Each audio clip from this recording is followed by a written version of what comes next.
Yes yes yes yes Numan Mohammed గారు, నేను మీతో ఏకీభవిస్తున్నా. ఎస్, ఇప్పుడు ఇదేం కొత్త కాదు. భారతదేశానికి ప్రధానమంత్రులు ఇలాంటి సూచనలు చేయడం అనేది ఈరోజు కొత్త కాదు. ఇప్పుడు కనీసం మోడీ గారు కేవలం సూచన చేశారు.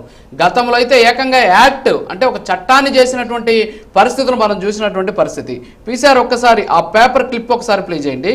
ఇది ఇందిరాగాంధీ గారు ది హిందూ పేపర్లో వచ్చింది సార్. ఇది June 6th, 1967. Don't buy gold, Indira tells people, appeals for national discipline అని చెప్పేసి వారు అప్పట్లో చేసినటువంటి ఒక సూచన.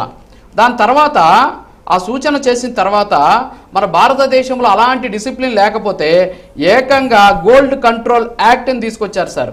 గోల్డ్ కంట్రోల్ యాక్ట్ 1968ని తీసుకొచ్చారు. ఈ గోల్డ్ కంట్రోల్ యాక్ట్ ద్వారా ప్రజలని కంట్రోల్ చేసేటటువంటి సిచ్యువేషన్కి వచ్చేసారనమాట. ఎందుకు? బంగారానికి సంబంధించినటువంటి కొనుగోళ్లకు సంబంధించినటువంటి అంశాలకు సంబంధించి అనేక రకాలైనటువంటి విషయాల్లో కంట్రోల్ చేసేటటువంటి దానికి ఒక యాక్ట్నే తీసుకొచ్చారు. తర్వాత దాన్ని తీసేశారు. నాకు తెలిసి 3 సంవత్సరాలు 4 సంవత్సరాలు ఉంది, మీకు కూడా ఐడియా ఉంటుంది. మరి ఆ తర్వాత బ్యాంకులు జాతీయకరణ చేయడంతో ఇదంతా కూడా జరిగింది. మరి ఇది కొత్త కాదు కదా. గతంలో ఇందిరాగాంధీ గారే తీసుకొచ్చినటువంటి యాక్ట్, గతంలో ఆమె ఏదైతే సూచన చేశారో ఇప్పుడు కూడా అలాంటి సూచన ఏం చేసినటువంటి పరిస్థితి. అప్పట్లో యాక్టే తీసుకొచ్చారు, ఇప్పుడు అలాంటి సిచ్యువేషన్ లేదు. మరి దీన్ని ఎలా డిఫైన్ చేస్తారు? Yes, let me get into it. Thank you for asking that right question.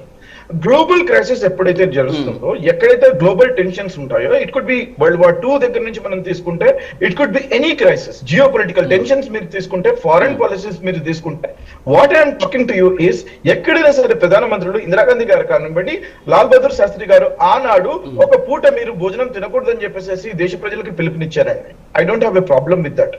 Now we're living in 2026 నేనేం మాట్లాడుతున్నాను అంటే, విశ్వగురు అని చెప్పేసి, ఆత్మనిర్భర్ భారత్ అని చెప్పేసి మీరు ఏదైతే మాట్లాడారో ఆ లాంగ్ టర్మ్ స్ట్రాటజీ ఎక్కడుంది? మీరు ఏదైతే ప్రొటెక్షన్ షీల్డ్ గా ఉండాలో, మనకి ఫెయిల్డ్ పాలసీ నుంచి మనల్ని మనం కాపాడుకోవడానికి మీరు ఏం మెజర్స్ తీసుకున్నారని చెప్పేసి నేను తెలుసుకుంటాను. వాటినైతే మీరు మార్చలేరండి. ఇజ్రాయెల్ అమెరికా కలిసి ఏదైతే ఇరాన్ మీద యుద్ధం ప్రకటించారో దానినైతే మీరు ఆపలేరు, నాకు తెలుసు అది.